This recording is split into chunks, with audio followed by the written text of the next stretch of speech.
Let's go ahead and see what Lion's thoughts on Palantir was here. Palantir has strong support around 125. So looking at that is where I've marked off on the chart. Indeed, that is the case. By the way, this 125 is support that was previous resistance, which is one of the reasons it's strong.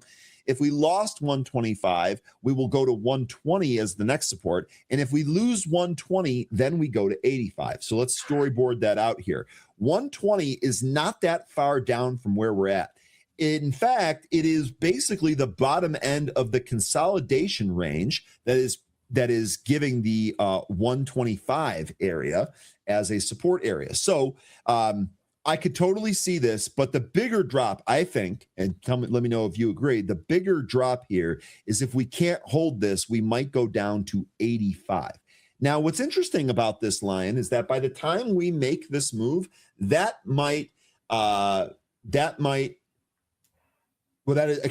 the time we make this move, that is for sure going to take us above or below the 500. And that to me actually looks kind of nasty. I would almost say 80 to 85 is probably your next area in there as support. I don't know if it's going to do that. I'm going to say no. I'm going to stay on the side that says I don't think this prints 80s here in 2026. We'll see if I end up being right or wrong about that. Good morning, Jay. 13, what do you think here on Palantir? Nothing's changed for me. And now it's funny that we're hearing all this because this is the exact thing I was saying that Palantir was going to do when this year started back in January, probably it was even December when I said this. We're going down to $90.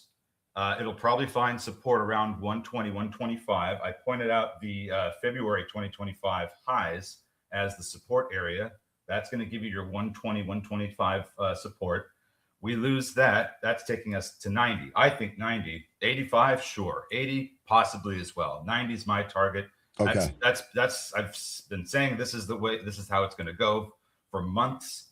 We've had a head and shoulders pattern that developed on the weekly and monthly chart. That was my indicator as to where I think we're going. I just did a simple measurement of that. Takes us to $90 if we get a full resolution of this pattern. So that's where I think it's going, $90. I agree. Okay, there you go. You got the 13 blessing on that line. Are either of you folks positioned to the short side, or is this more kind of wait out and figure out the entry? This would probably be something better to wait for an entry. I don't know what how it's going to look getting down there. Got it. We could see this climb back up towards like 142, where there's some resistance before we start to get that downturn that takes us, underneath 120. But this is we had a pretty good reversal candle yesterday. So I'm sorry, on Friday. So I think there could be at least an attempt to try and climb up from here, but I don't think we're going to go very high up.